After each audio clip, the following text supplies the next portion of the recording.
How we doing? It's Mailman Nick. Follow me on Instagram at Nick Venti. If you enjoy this content, please give me a thumbs up. Don't treat me like a 204B over here. And obviously, these are my own thoughts and opinions. I'll not speak on behalf of the Postal Service. So I got a very special guest with me, taking time out of his day to talk to you guys. Um, Mike, it's great to have you on. Um, to start, can you tell people who don't know you your background and your accomplishments, because you're highly respected in my in Illinois in general? It's good to hear that, brother. So I'm a letter carrier here in Chicago, and I started in 1994 at the Ravenswood station. Worked a lot of years there, steward there, and then I became a full-time officer in Branch 11 in Chicago. And then that was in 2010. And in 2014, I ran to be the national business agent here in Region 3, it just covers the state of Illinois. And I won that election, and I've been reelected twice now, 2018 and 2022, and served the carriers in Illinois. I do go back and carry my route once a year for like a week. I'm at 22nd Street Station here in Chicago, right outside of Chinatown, right west of Chinatown, under the expressway over there. That's Route 16. It's a beast, baby. It's a beast. I'm sure it is. Those Chicago streets are not easy. I'll tell you that much. Yeah, but and the way the routes work, we have in Chicago, you have in-station bidding, you have citywide bidding. So if you bid citywide like I did, that means that nobody in that particular station wanted that route. So nobody wanted that route, so that's how I got it. But it's fine. I just wanted a flat route, man. I had a route in Cicero before that, and it was so many stairs. I was like, I can't do this. Yeah, the suburbs got a lot of stairs. Yeah. I worked in LaGrange for a little bit too. That was different because we push a cart in Chicago, and in LaGrange is, we call it backpacking, but you're carrying a satchel, and I had to kind of learn that. I mean, I've done it obviously before, but not regularly. And then they actually had a little bit of mounted route. I had a swing in LaGrange, and one of the routes had a little bit of mounted. I never did that before, so that was a new experience. Right. I just try to stay up to date with everything that's going on with the carriers, and of course I love the interaction, in the mornings, and I like being out there. So I take leave, like I say, at least once a year from my duties, which, as your union rep. And I just go carry my route so I can stay up on everything that's going on. But I guess my main claim to fame is grievances. The business agent, we do grievances, we do organizing, we do the training for most of the stewards, we do training for the branch officers. We're the liaison between the national union in DC and the local branch. So we're just there to help out in any way we can. And I think we've been pretty successful in getting everyone engaged and involved, and we just do a lot of different things to educate people and keep them engaged and assisting them in any way we can. Either it's a regular member or a steward or a branch officer or whatever. So we're available, we're accessible, we're here to help you guys. That's what it's all about. Yeah, that's awesome. I like that you're still in the trenches, so to speak, because you're still make time to carry your route, see what's going on. And, that's what the people want. They want somebody who understands the grind and understands what we go through as carriers, because you've been through basically every step of the way. You've been everything from, a steward to a carrier to now you're on like the high level. So you've been through everything.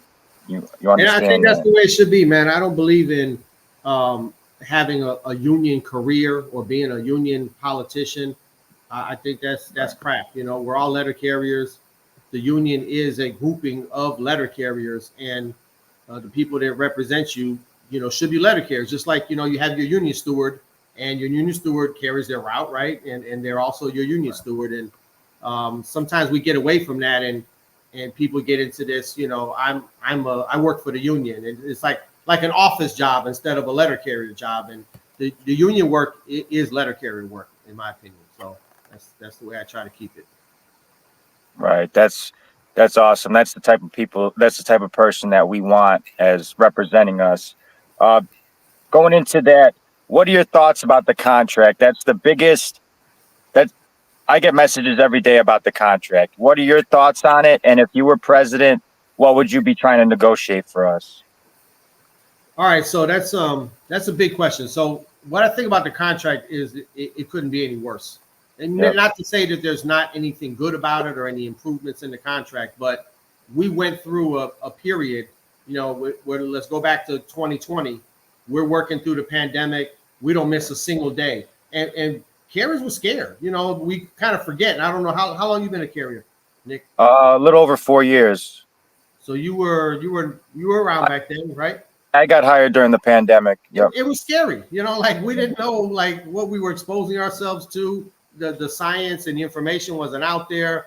I know I spent a lot of time. We were doing like these YouTube videos to try to get people information. We were going out to all the post offices and just kind of having stand-ups and talking with the carriers. We'd have to go outside to have the stand-up because we couldn't be in a space with people. And it was a scary time, but we were essential workers and we never missed a day. As far as delivery, I mean, individual carrier might have, but the United States Postal Service and the city letter carriers that serve the public and the Postal Service, we were out there every day. And then they had different groups of workers that were deemed essential. Some of them got hazard pay. Some of them got, the post office got some money for themselves, but not for the employees. But the Postal Service, I forget how much they got during that time, but one of those bills was, financially beneficial to them. But anyway, and then, this added element of getting assaulted out there on the street, which wasn't there before. And then, we're working harder than ever. We're being harassed more than ever. The supervisor, they can look and see where you're at every moment. Oh, you're doing here for 3 minutes. And, so the job's gotten harder. We're essential workers. And we're looking at a contract this time that expired May 20th of 2023. And we're like, okay, now's the time, to put us kind of back, to fix. We had kind of fallen off as far as workforce. We were told we were essential, but we were treated and we're being paid like we're expendable. And we're like, okay, we're gonna fix this, right? We're gonna fix this in this contract. And it dragged on and on and on in negotiations, and it's soon, and give me another couple of weeks. And I mean, legitimately, a lot of the people were like, hey, it's obvious that the president is really, he's really going to come up with some good stuff for us. Historic. Yeah, he called it historic, and we're like, all right, and then we get it, and there's so many things wrong with this contract, starting with the fact that the non-career workforce, we stated, and you can go back and look at the press release from February 22nd of 2023. That's when we started negotiations. That's when our president and the postmaster general, they go shake hands, and we're going to start these negotiations. And NELC puts out a statement, and our main goal was to eliminate the CCA position because it causes so many staffing issues. I mean, this used to be a desirable job, and as long as it's a non-career, low-paying job, at least at the beginning, it's not going to be a desirable job, and people are not going to apply for the job. There's going to be a high turnover. There's going to be staffing issues. There's going to be mandatory overtime issues. It just, it doesn't fix the problems that we're having. So just the fact that there's still a CCA classification and we made no improvements on it, no reduction in time, no increase in pay. And the CCA pay, it was always been low, but it fell behind in the last contract because the CCA pay in the last contract did not have a cost of living clause. So when inflation goes up, our wages will go up at least somewhat to compensate for the inflation, but the CCA rate of pay did not go up with the rate of inflation because there's no COLA clause for CCAs in the contract. So we get this new contract and you're looking at, you have CCAs, no increase in pay, no reduction in the time you're going to spend as a CCA, no real improvements in the job classification. And then you look at the regular pay scale, and the president is saying, we're going to consolidate the pay scales. And the table 1 pay scale that was in effect prior to January 10th of 2013, that pay scale started off at what would today be, well, if you look at it, it still says $30 an hour starting pay. And the raises are front loaded so that you're almost all the way to the top at the beginning of the pay scale. So within like 5 years of your career, if you started off as a table 1 career letter carrier, within about 5 years, you'd be very close to what the top pay would be. And then there would just be these incremental raises. And then, once you get to 15 years, you get an extra week of annual leave. And, but after 3 years, you're getting 4 weeks of annual leave, and your pay is almost all the way to the top. So the table 1 pay structure is way better than the table 2, which starts off lower, and all the raises are incremental. So it takes you forever to get to a point where you're making a decent middle class wage. And instead of consolidating everyone into table 1 and raising the starting pay, we consolidated everyone into table 2 in this new contract. And the money, which they added $1,000 at the top step. And if you factor in the $1,000 and you factor in the cost of living raises, and you factor in, which by the way, COLAs are about 50%. The cost of living allowance that we get in our contract is about 50% of what the actual rate of inflation is. So if prices go up by $1, we get 50 cents. So it's not like a 1-in-1. So we have cost of living allowances in the previous contract and in this contract, but when inflation is really high, then you're not keeping up. So we've traditionally had similar pay raises, which is a cost of living plus a general wage increase, which under the terms of this contract is 1.3%. And if you add that in, and you add in the $1,000 that we're going to get extra at the top step after 180 days, if we choose to ratify the contract, you add that in, it does not keep up with the rate of inflation if you go back to 2019. So the contract expired in September of 2019, the last one. And in August of 2019 was our last pay raise. So you look at the pay from at that point, August of 2019, you say, we can't do no worse than that, right? Because that was before the pandemic. That was before we're being assaulted out on the street. That was before the supervisor was in our ass every moment of every day. We can't do no worse than our 2019 pay. And then this tentative agreement does worse if you adjust for inflation than our 2019 pay. So like I say, it couldn't be any worse. There's issues that, most of us didn't expect the president to address. He had informed us that this was going to be an economic endeavor, but we have problems in the grievance process.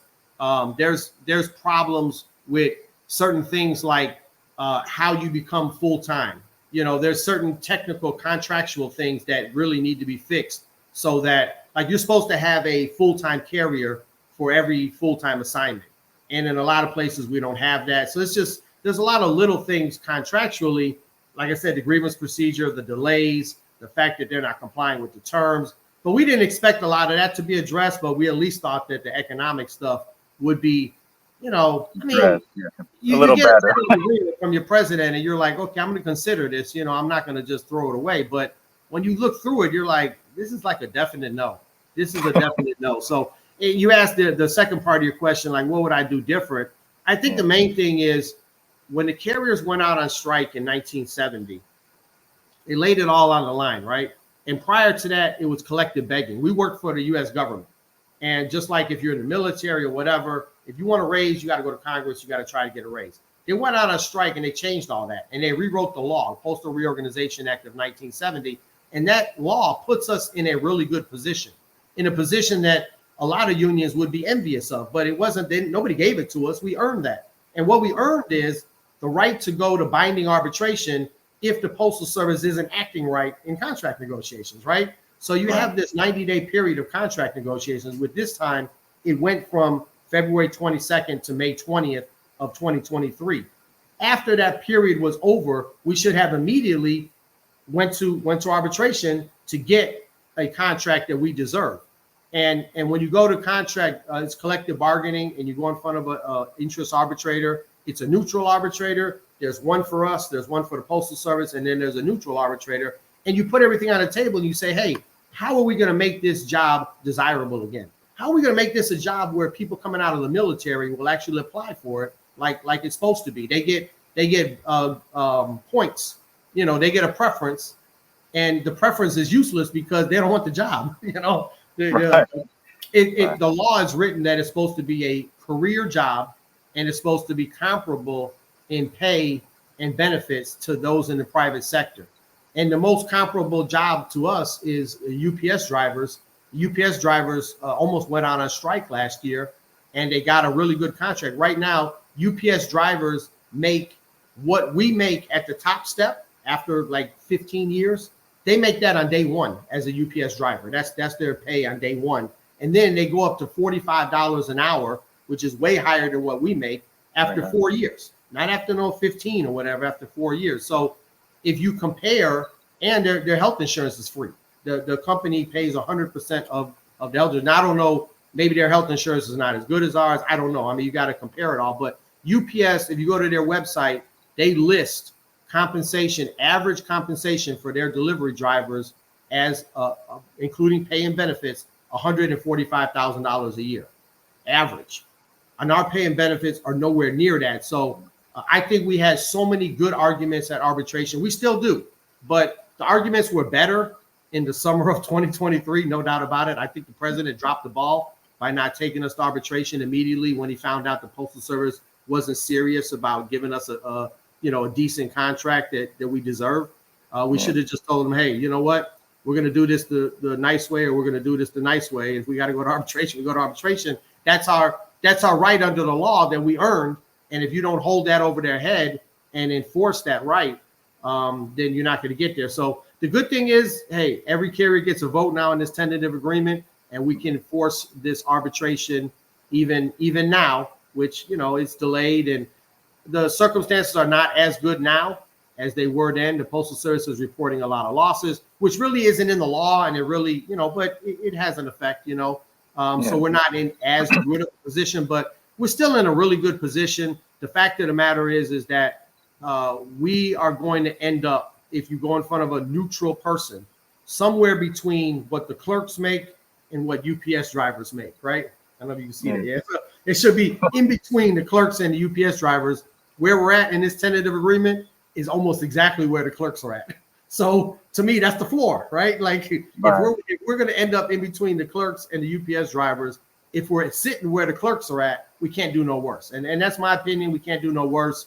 And we got to fight, because if we accept this lousy contract, what does that say for the future of our craft, for the Postal Service, and just our livelihood, if this is deemed by us to be an acceptable and decent contract?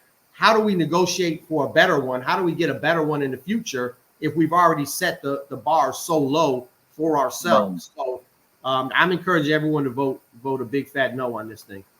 Yeah, we need to step up and, say no now before, we won't have any negotiating power. We accepted this, and, in the future, they're going to be like, oh, you accepted this type of deal in the past, and now it's, it's. I mean, one of the ironic things, Nick, is that, you had CCA time, right? You started as a CCA? Yeah, 2 years. 2 years, right? So we got people that had longer time than that as CCA, non-career classification, even going back to the T's and all that. Anyway, we're trying to get a bill passed through Congress that would give our people their be able to buy back your time so that you can get credit for it, right? And of course, we're going to support that going forward. But how do you ask Congress to put this into law at the same time we agreed to that very same non-career provision in the contract when we negotiate with the employer? If it's not a good provision, then we shouldn't agree to it. It doesn't work that way. It really undermines our position when we say we deserve this. Well, apparently we think we don't if we accept a contract that includes CCA. So, the other thing is, man, now's the time. Now is the time where we can really make a statement and improve on our pay and working conditions in a way we haven't done in so many years. So that's my thoughts. Right, because we see all these other, so we see all these like UPS and all these other unions getting their workers the right amount of money, but then we're over here, we get our 1.3%. You see the memes and stuff. It just feels like a slap in the face. I asked you, like, because I'm going to be step C, and you said that's the new bottom, and I'm going to be making the same amount as, a new career carrier, and I've been here 4 years, and we're kind of getting the small end of the stick in that regard. Yeah, man, there's a lot of things. Even so, you have the CCA pay, which usually goes for 2 years, but it could be less, and then you get into the career pay scale. Why not at the very least say, okay, we're going to give everyone credit for their CCA time in the pay scale? Now, you wouldn't be able to get credit towards retirement because that's in the law. The non-career time does not count toward retirement. But what about in the pay scale? That's something we could negotiate for. Look out for our people. Like you said, you got 4 years in. You shouldn't be at the bottom step. You should have some type of credit for the time. How about your time as a letter carrier is your time as a letter carrier? And as soon as you get on the career pay scale, just add up my time. I don't care where I was at, because the other thing we have is CCAs that, they took a job and then they had to travel like an hour to work. So they're like, no, I'm gonna keep applying for jobs and I'm gonna get one closer. Well, they spend a year and a half as a CCA, then they go into a new office, and then they spend 2 years there. So now they got 3.5 years as a CCA, and then when they get on the career pay scale, they start right at the bottom. Why not just say, okay, once you get on the career pay scale, all of your time as a letter carrier is going to count toward the pay scale. Divide that time by 46 weeks and put me at that step. That's not unreasonable. That's just basic fairness and something that we should be able to get. And there's a lot of things like that in this contract. Some of the legal language and some of the economic language that it just doesn't make any sense, and it's not fair. And I think that if we have to put our case in front of an arbitrator, I think the arbitrator would come back and be reasonable. Whereas our employer, management, the Postal Service, they're not reasonable, Right. Definitely not. Definitely not. And then, and I keep saying is, if they want to go to the arbitrator and cry broke, then we're going to tell them how they can not be broke.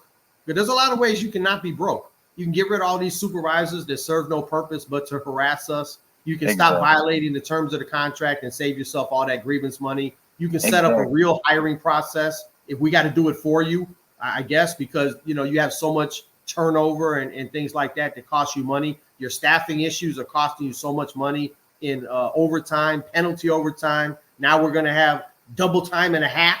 That's how bad the staffing situation is in a lot of offices. And so we can help you with your finances, or you can take the damn finances, your finances off the table, because the law doesn't talk about that. And let's just talk about what is pay that would be a career job and what would be a desirable job and what would be comparable to the pay in the private sector, and what would make it so it's a job that's desirable where people will stick with it. And like I say, it'll be a career like it should be. Exactly. I think we got a strong case at arbitration, a very strong case. Yeah, I hope so. That told us we had a strong case. He kept telling us for over a year that we had a strong case, and the Postal Service doesn't want to go to arbitration because they know we have a strong case. And it's like, all right, man, let's do it. Kept stringing us along. Yeah. But I got one more thing, and I'll let you go. I know you're a busy guy. What happened? Did your mic get cut off in that rap session? Yeah, so we had 4 rap sessions theoretically part of the rap session is 100% to go over some of the new terms that have been negotiated in the contract. And the reason I say 100% is because even if we vote it down and we go to arbitration, there's going to be a lot of those terms that have already been agreed to by the parties. So if you have a tri-party arbitration panel and you got an NALC person and you got a USPS person, and they agreed, like, for example, some of the changes in Article 8, where you're going to have 2 overtime desire lists. You're going to be able to say, do I want to work my NS day, or do I want to work overtime on a regularly scheduled day? I can get on both, or I can get on either one of them, or I can get on none of them.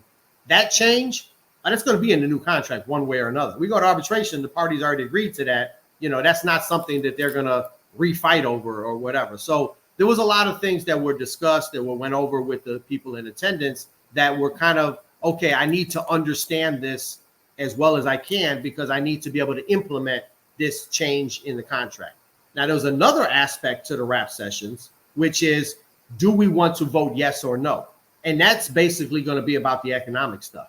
So I felt that there was a lot of presentation coming from the podium, because obviously the president, and maybe your viewers don't know this, but the president pretty much does contract negotiations on his own.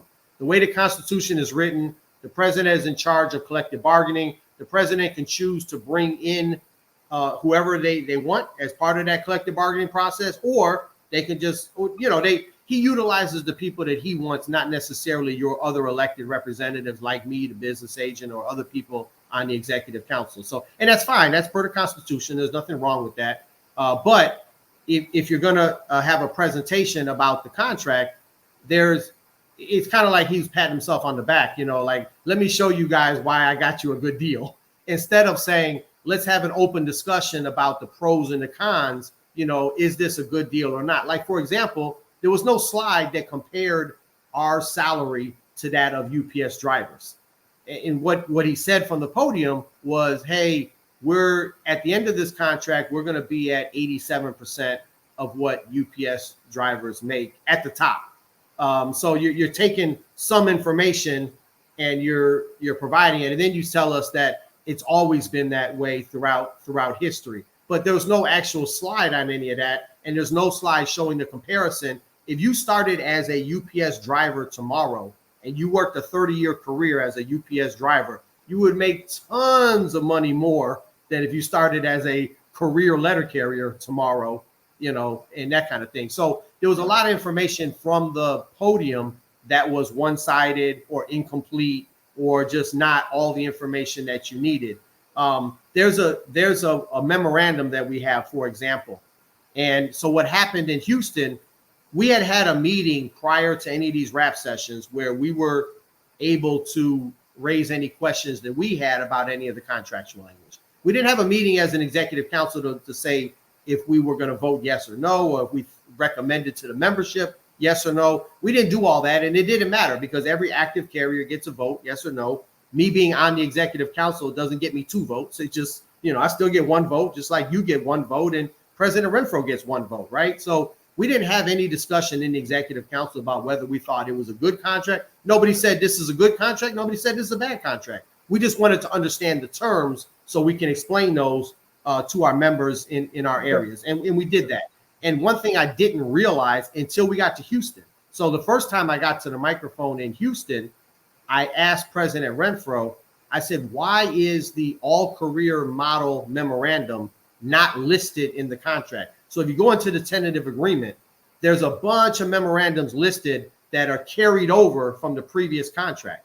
And I just assumed that the all-career memorandum, and so the all-career memorandum, for those of you not aware, there's certain installations around the country, like here in Illinois, almost everything in the northern suburbs, a lot of the western suburbs, Bloomington, a couple of the cities in the Quad Cities, the stuff near St. Louis and the Metro East St. Louis area, they're in the all-career model, meaning that from day one, the carriers in those installations are not hired as CCAs, they're hired as career carriers. And in the new contract, it's going to be like a $6 an hour bump.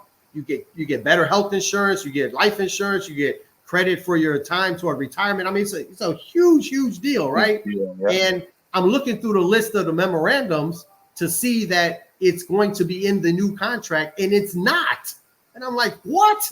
So I get to the microphone. This is like me thinking in real time, And I'm like, President Renfro, can you give us some idea of why this is not in the contract? And he's like, well, I didn't want it to be. And I'm like, huh?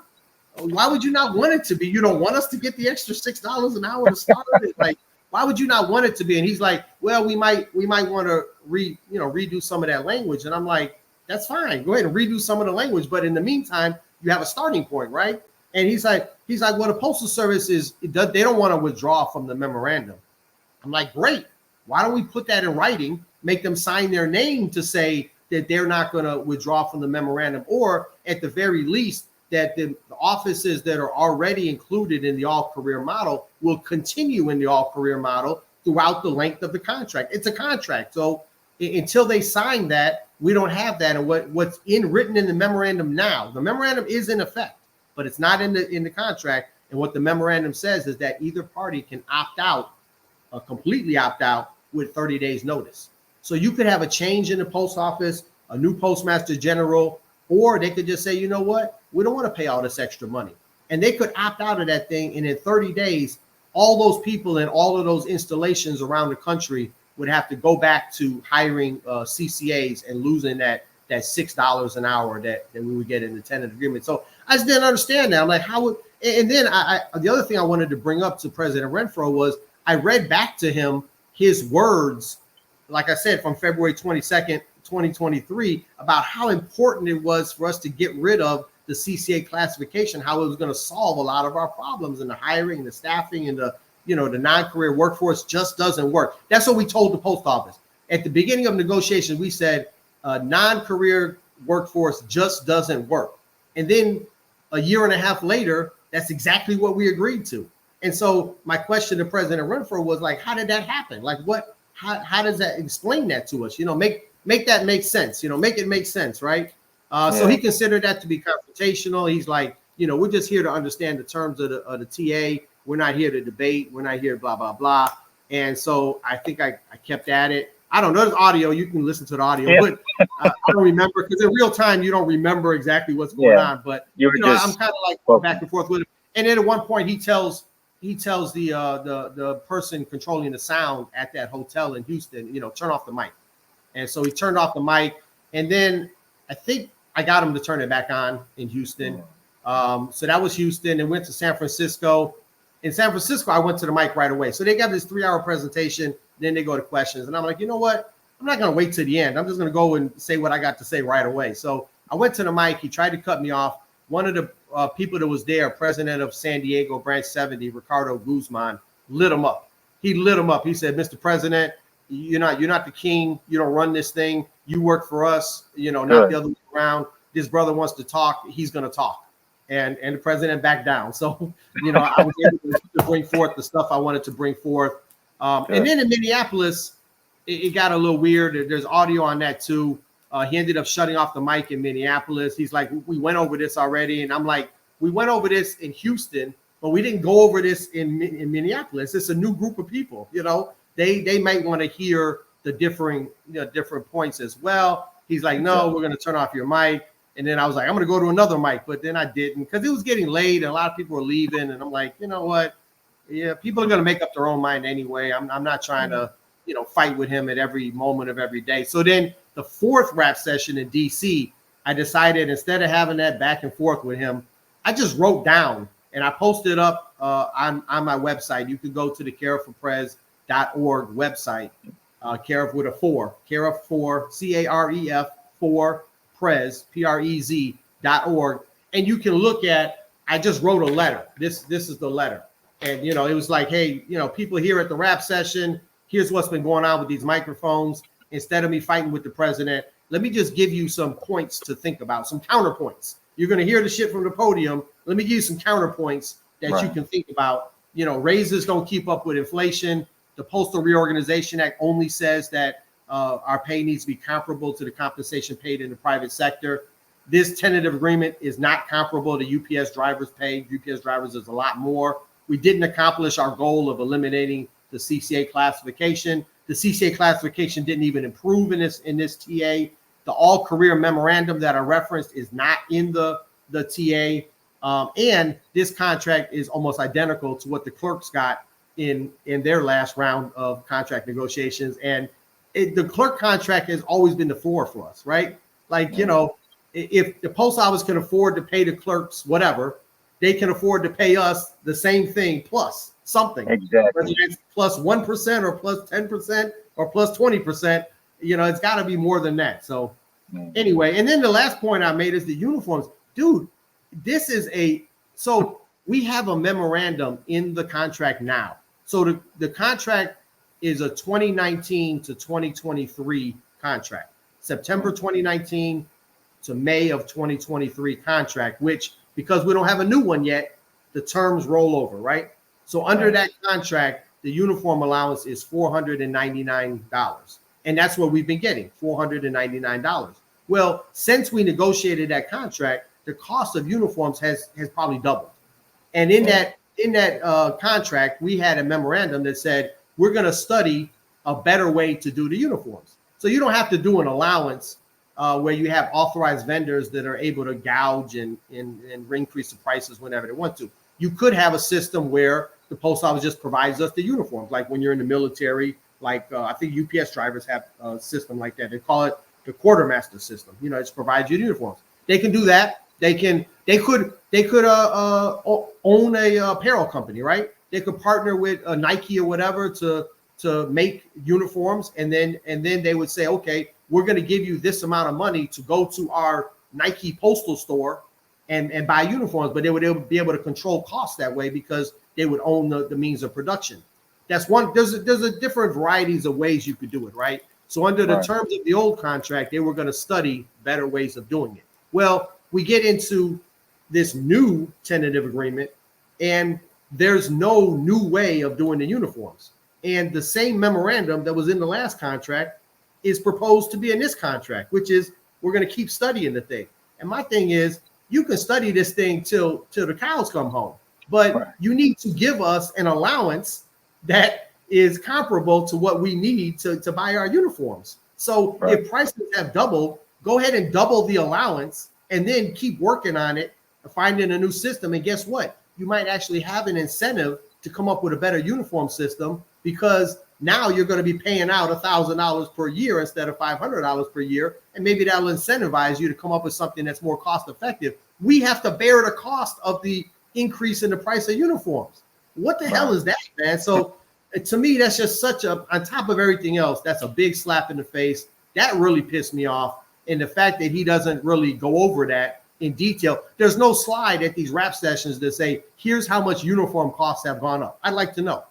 Is it 100% increase? Is it 200% increase? Is it only 10% increase? Maybe my math is wrong, whatever. But whatever that is, we should know what that is, because that's what the increase in uniform allowances should be.